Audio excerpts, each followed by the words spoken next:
এটা কলকাতার একমাত্র জায়গা যেখানে রোপওয়ে অ্যাক্টিভিটি আছে। গাইস গাইস, আমার সামনে তিনটে মিসাইল রয়েছে। বিজ্ঞানপ্রেমী ছাত্রছাত্রীরা এই জায়গাটা অনেক পছন্দ করবে। এটা একটা অসাধারণ জায়গা। ওয়াও, এই যন্ত্রটা খুব জটিল আর আশ্চর্য একটা যন্ত্র। বন্ধুরা, ঘুরতে ঘুরতে আমি যে কলকাতার জায়গাটায় চলে এসেছি, এটা সায়েন্স সিটি। আমার পিছনে আছে সায়েন্স সিটি, আর বিজ্ঞানপ্রেমী ছাত্রছাত্রীরা এই জায়গাটা অনেক পছন্দ করবে। চলুন আসুন, আজকের আপনাদেরকে কলকাতা ভ্রমণের যে পর্যটন জায়গাটা দেখাবো সেটা হলো সায়েন্স সিটি। ঘুরে দেখা যাক, চলুন। সায়েন্স সিটি কলকাতার অন্যতম জনপ্রিয় বিজ্ঞান ভিত্তিক থিম পার্ক, যেখানে বিজ্ঞানকে সহজ ও মজার মাধ্যমে উপস্থাপন করা হয়। এখানে ডায়নামোশন হলে নানা ইন্টারঅ্যাক্টিভ এক্সপেরিমেন্ট দেখে ও ছুঁয়ে বিজ্ঞান শেখার সুযোগ মেলে। আর্থ এক্সপ্লোরেশন হলে পৃথিবীর বিভিন্ন গোলার্ধ, জলবায়ু, ভূগঠন ও জীব বৈচিত্র্য সম্পর্কে মাল্টিমিডিয়া প্রদর্শনী রয়েছে। সায়েন্স সিটি স্পেস ওডিসি বিভাগে টাইম মেশিন ও 3D থিয়েটারের মাধ্যমে মহাকাশ ভ্রমণের অভিজ্ঞতা পাওয়া যায়।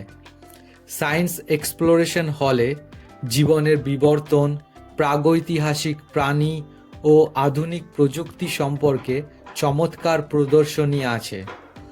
আউটডোর সায়েন্স পার্কে কেবল কার, গ্র্যাভিটি কোস্টার, রোড ট্রেন সহ নানা আকর্ষণীয় রাইড উপভোগ করা যায়।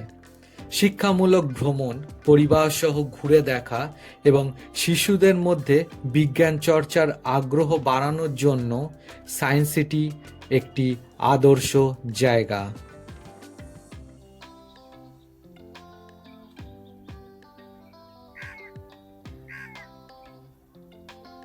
তো বন্ধুরা, যদি আপনারা এন্ট্রি করতে চান তাহলে আপনারা সরাসরি টিকিট কাউন্টার থেকে এন্ট্রি করতে পারেন বা রোপওয়ের মাধ্যমেও এন্ট্রি করতে পারেন, সে ব্যবস্থাও রয়েছে।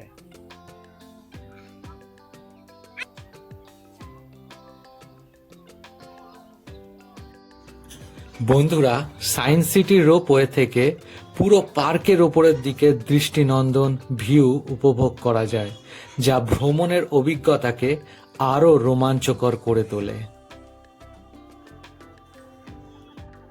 দর্শক বন্ধুরা, আমি এইমাত্র প্যানোরামা অন হিউম্যান এভলিউশন দেখে আসলাম।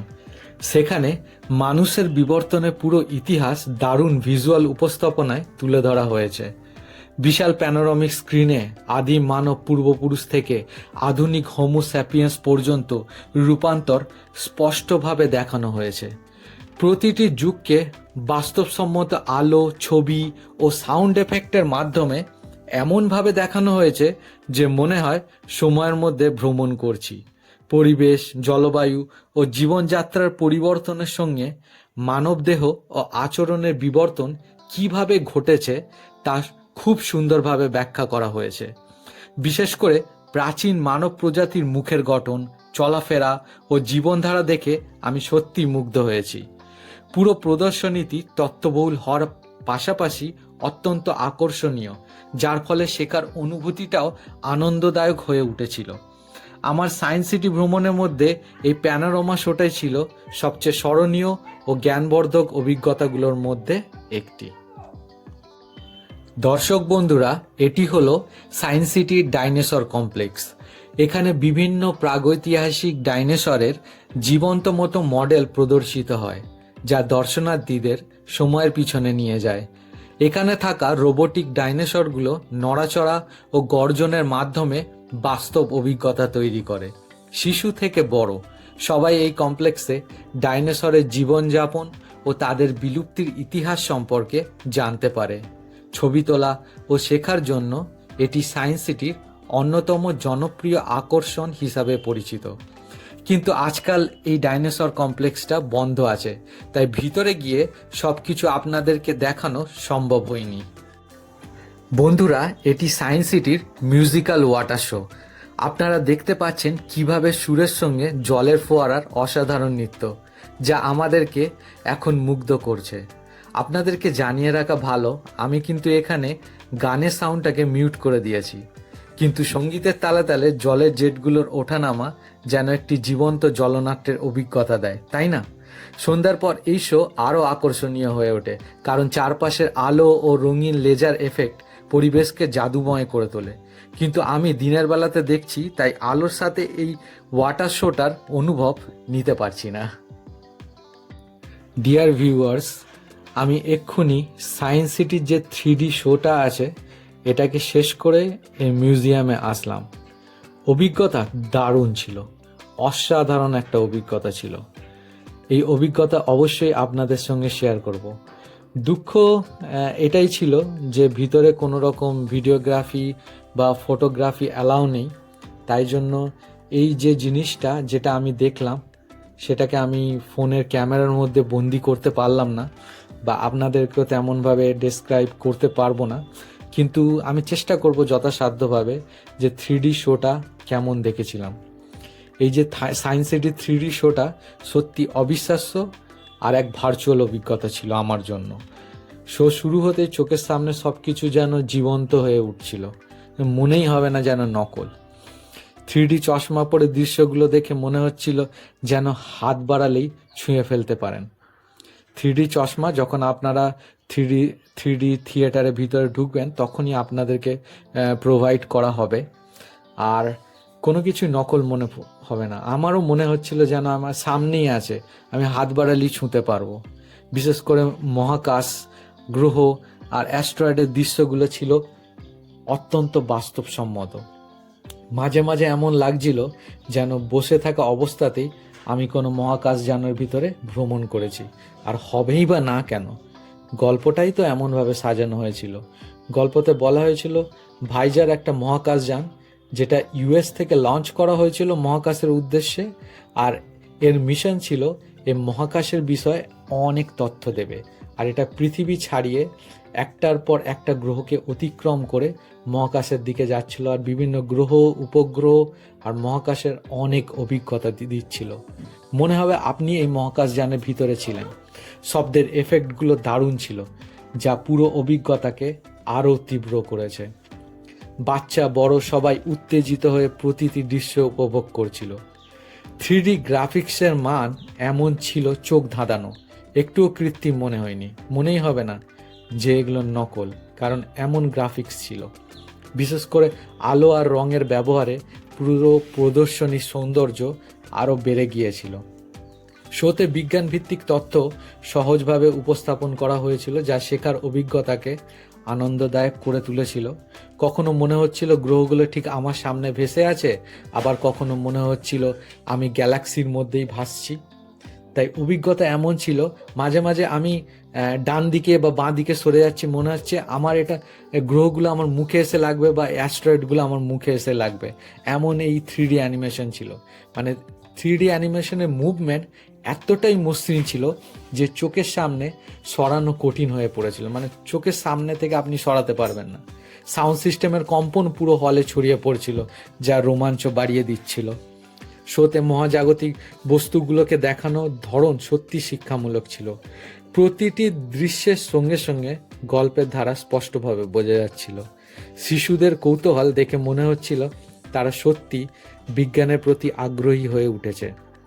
3D এফেক্টের জন্য কয়েকবার আমি স্বাভাবিকভাবে পিছিয়ে গিয়েছিলাম। হ্যাঁ, আমি মাথাটাকে এদিক ওদিক সরাচ্ছিলাম, কারণ মনে হচ্ছিল আমার কাছে চলে আসবে, বা কখনো মনে হচ্ছিল হাত ছুলে আমি ধরতে পারবো, কখনো মনে হচ্ছিল আমাকে খাদের মধ্যে আমি পড়ে যাচ্ছি, এক্ষুনি এই মহাকাশযানটা ভেঙে পড়তে পারে, এরকম ছিল। শোয়ের সময় পুরো হল জুড়ে বিস্ময় আর উচ্ছ্বাসের শব্দ শোনা যাচ্ছিল।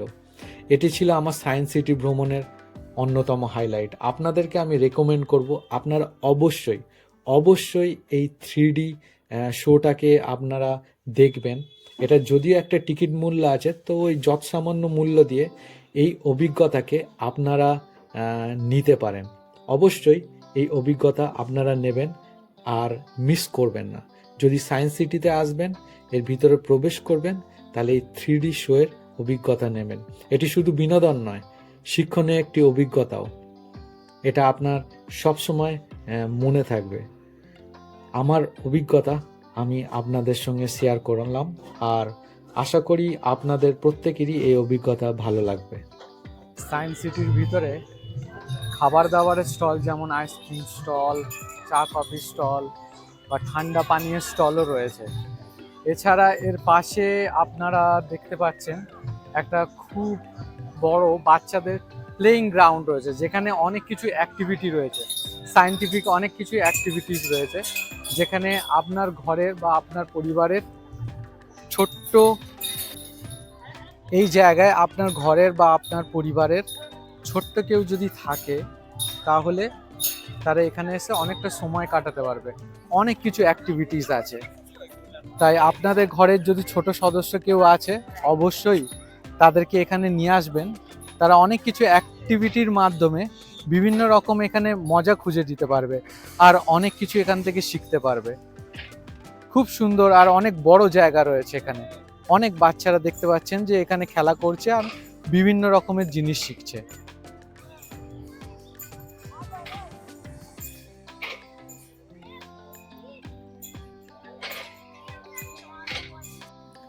আপনার সকলে ভারতীয় বংশোদ্ভূত মহাকাশযাত্রী সুনিতা উইলিয়ামসকে চেনেন। তো এই মহাকাশ যাত্রীরা মহাকাশ যানের ভিতরে তাদের জীবনযাপন কেমন হয়, এই সুন্দর টেলিভিশনে সুনিতা উইলিয়ামস যেভাবে দেখিয়েছেন, সুন্দরভাবে এটা দেখতে পাওয়া যায়। এটা সায়েন্স সিটির ভিতরেই আছে। আর আমার সব থেকে প্রিয় হলো এই মিরর মেজ। তো সায়েন্স সিটির মিরর মেজে প্রবেশ করলে চারপাশের অসংখ্য আয়নার প্রতিফলনে পথ খুঁজে পাওয়া এক মজার ও রোমাঞ্চকর অভিজ্ঞতা হয়ে ওঠে। আলোর প্রতিফলন আর বিভ্রমের খেলায় এই মিরর মেজ দর্শনার্থীদের জন্য একটি দারুণ ভিজুয়াল ও ইন্টারঅ্যাক্টিভ আকর্ষণ তৈরি করে। আমার তো খুব মজা লেগেছিল, খুব মজা করেছি। আর সব থেকে বেশি মজা করেছে রিয়ান। খুব মজা আমরা করলাম এর ভিতরে। সায়েন্স সিটির মিউজিয়ামে 3টি মিসাইল রয়েছে, রয়েছে 2টি দূরপাল্লার ক্ষেপণাস্ত্র পৃথ্বী আর অগ্নি, আর রয়েছে একটি ব্যালিস্টিক মিসাইল যেটা বিখ্যাত ব্রহ্মোস। আর এই মিউজিয়ামের ভিতরে একটা মহাকাশযান পাঠানোর জন্য যে রকেট থাকে, যেগুলো জিএসএলভি মতন রকেট থাকে, তার একটা প্রোটোটাইপ তৈরি করা রয়েছে। খুব সুন্দর এটা দেখতে, আর একটা অভিজ্ঞতা এর মধ্যে থেকে তৈরি করা যায় যে মহাকাশযানগুলোকে কিভাবে মহাকাশে পাঠানো হয় এইগুলোর মাধ্যমে। তাই আজকের এই ভিডিওটা এখানেই শেষ করছি বন্ধুরা। আবার দেখা হবে আগামী একটা ভিডিওয়ে, আগামী কোনো দিনে। আর আপনাদেরকে জানিয়ে রাখবো, আপনারা যারা যারা এই কলকাতার ভিডিওয়ে যে এপিসোডগুলো আপনারা দেখেছেন, এগুলো বিশদ তথ্য জানতে, এর ইনফরমেশন জানতে, কত কি খরচা হলো, কত সময় লাগলো, তাহলে আমার আরেকটা ইউটিউবের চ্যানেল আছে যেটা বাজেট ব্যাকপ্যাকার ইনফো নামে। সেই চ্যানেলে আপনারা গিয়ে ফলো করতে পারেন, সাবস্ক্রাইব করতে পারেন। আমার ইউটিউবের এই চ্যানেলের লিঙ্কেই বাজেট ব্যাকপ্যাকার ইনফো এই চ্যানেলের লিঙ্ক দেওয়া আছে, সেখানে ক্লিক করবেন আর ওই চ্যানেলে গিয়ে আপনারা সাবস্ক্রাইব করে নেবেন। আর সবাই মিলে কলকাতার এই যে এপিসোডগুলো, এই যে ভিডিওগুলো সবাই বেশি বেশি করে শেয়ার করবেন, সবাই বেশি বেশি করে লাইক করবেন। আর যদি আপনাদের কোনো কিছু আরও কিছু জানার থাকে, তাহলে কমেন্ট বক্সে অবশ্যই কমেন্ট লিখবেন। আর এখন আমার সাবস্ক্রাইবার কম আছে, তাই এখন আমার হাতে যথেষ্ট সময় আছে। অবশ্যই আমি আপনাদেরকে সময় দিতে পারবো এবং আপনাদের কমেন্টগুলোর আমি উত্তর বা রিপ্লাই দিতে পারবো। তাই এই চ্যানেলকে যারা এখনো পর্যন্ত সাবস্ক্রাইব করেননি, তারা সাবস্ক্রাইব করে নাও, কারণ পৃথিবী ঘুরে দেখবো আর আপনারা থাকবেন আমার সাথে।